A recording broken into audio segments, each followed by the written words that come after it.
హరి ఓం. Hit TV ప్రేక్షకులకు శుభాభివందనములు. దేవి భాగవతంకి స్వాగతం, సుస్వాగతం.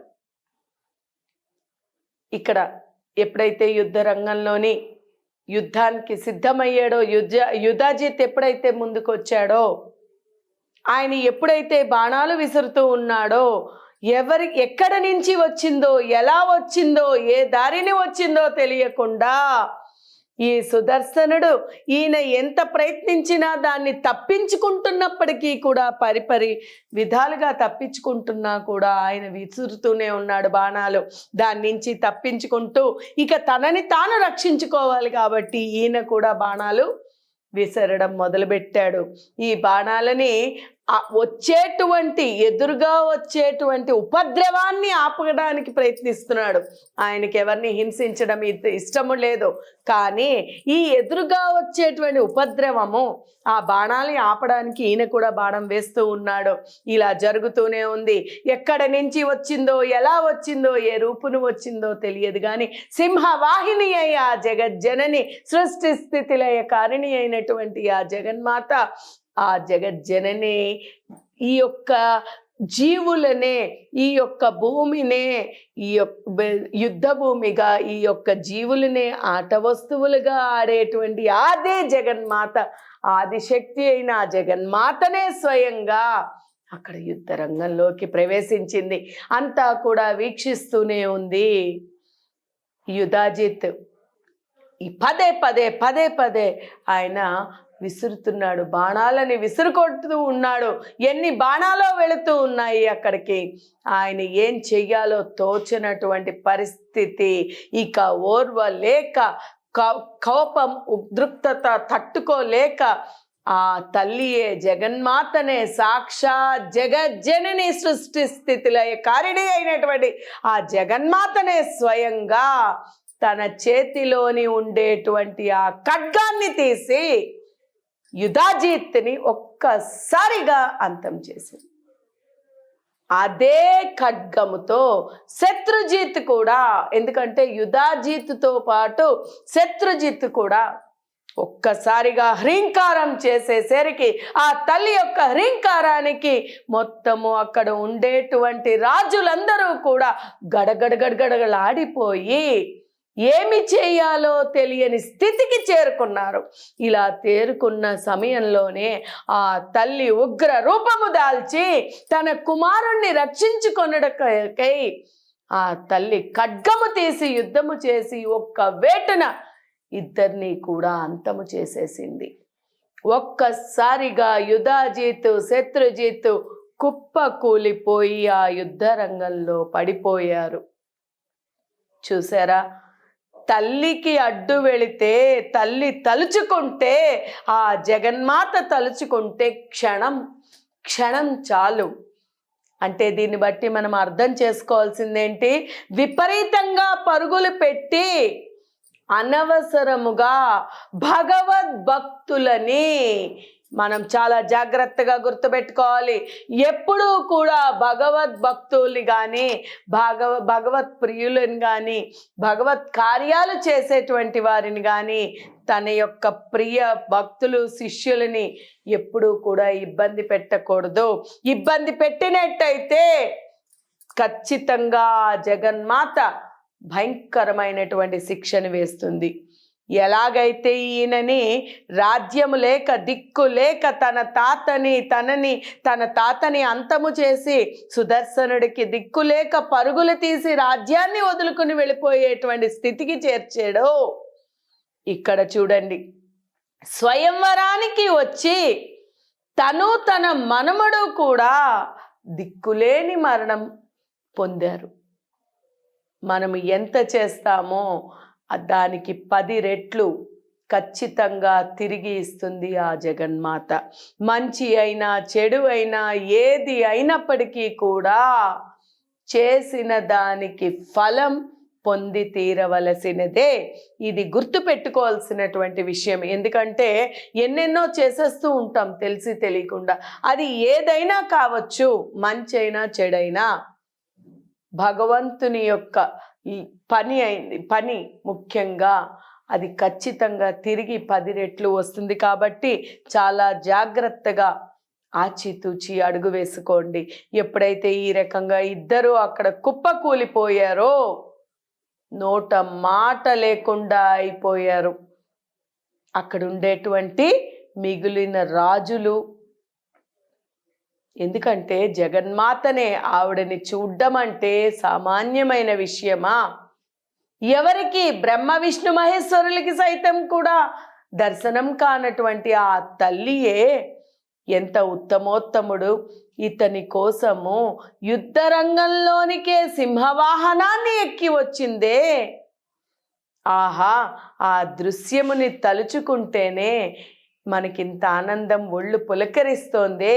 ఇక అటువంటిది అక్కడ ప్రత్యక్షంగా ఆ యొక్క దివ్యమైనటువంటి దర్శనాన్ని పొందినటువంటి వారు ఎంత ఉత్తములు, ఎంత అదృష్టవంతులు చెప్పండి. ఆ తల్లి దర్శనంతోని కొంతమంది భయముతోని పడిపోయిన వాళ్ళు, మూర్ఛిల్లిన వాళ్ళు, ఆవిడ హ్రీంకారానికి పరుగులు తీసిన వారు కొంతమంది అయితే ఆవిడని కను తిప్పుకోలేకుండా, కనురెప్ప వాల్చలేకుండా అలా తీక్షణంగా చూస్తూ చూస్తూ వీక్షిస్తూ ఉండిపోయినటువంటి వారు కొంతమంది. ఎందుకంటే అంతటి శక్తిని తట్టుకోవడం అనేటువంటిది, భగవంతుడిని మనము కావాలి కావాలి చూడాలి అనుకుంటాము, కానీ ఎప్పుడైతే ఆ పరమాత్ముడు యొక్క దివ్యమైనటువంటి రూపము శాంత రూపమైతే మనం ఆనందిస్తాము. కానీ అసలైనటువంటి దైవ శక్తి, ఆ శక్తి రూపం కనుక మనకి దర్శనమిస్తే ఎవ్వరమైనా సరే భయభ్రాంతులకి గురవుతాం. ఆవిడ ఒక్క హ్రీంకారము చాలు, ఆ తల్లి యొక్క హ్రీంకారమే ముల్లోకాలు కూడా దద్దరిల్లిపోతూ ఉంటాయి. అటువంటిది ఆవిడ దర్శనం చేసుకున్నారు.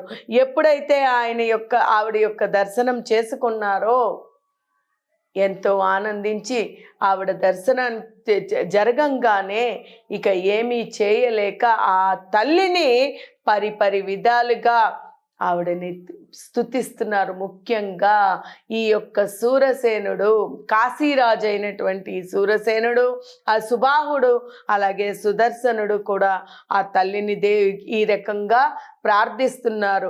నమో దేవ్యై జగద్ధాత్రై శివాయై సతతం నమః, దుర్గాయై భగవత్యై తే కామదాయై నమో నమః, నమః శివాయై శాంత్యై తే విద్యాయై మోక్షదే నమః, విశ్వవ్యాప్యై జగన్మాతః జగద్ధాత్రై నమః శివే అంటూ ఈ రకంగా తల్లిని, ఆత్మని, తనని తాను మైమరచిపోయి తన యొక్క ఆత్మానందంతోని ఆ తల్లి దర్శనం అవుతూనే ఎన్నో రీతులు ఆ తల్లిని నమస్కరిస్తున్నాడు, ప్రార్థిస్తున్నాడు, అర్థిస్తున్నాడు సుదర్శనుడు.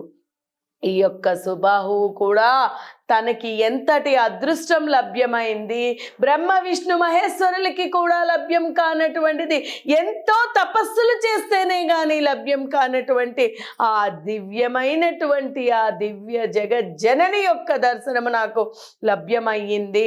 ఆహా తల్లి, నీవు నిర్గుణ సగుణ స్వరూపిణివి, గుణము లేనటువంటి దానివి, గుణము ఉన్నటువంటి దానివి. నీ యొక్క దర్శనాన్ని ఆలోచిస్తేనే ఒళ్ళు పులకరించిపోతుంది. ఎంత బుద్ధితో ఆలోచించినప్పటికీ కూడా నీ అనుగ్రహాన్ని పొందడం అనేది అంత సులువైనది కాదు తల్లి. ఎన్ని కష్టాలు ఉన్నప్పటికీ కూడా, ఏమి చేసినప్పటికీ కూడా నీవు దర్శనమే కాదు, అటువంటిది ఎన్నో కష్టాల నుంచి, నష్టాల నుంచి నా అల్లుడైనటువంటి సుదర్శనుడిని రక్షించి అన్ని కష్టాలలోని అన్నిటిలోని కూడా నీవు తోడుగా వెంట ఉంటూ నా అల్లుడిని రక్షిస్తూ ఇప్పటి వరకు వచ్చావు. ఇంతేకాక నా యొక్క అల్లుడిని రక్షించడానికి, కాపాడడానికి స్వయముగా యుద్ధరంగానికే వచ్చి తన శత్రువుల నుంచి తనని రక్షించేవు. ఆహా జగన్మాత, ఎంతటి ఉదార స్వభావురాలువి తల్లి నీవు, నీవు ఎంతటి చల్లని తల్లివి నీవు తల్లి అని ఈ రకంగా పరిపరి విధాలుగా ఆయనని ఆ తల్లిని వేడుకున్నాడు.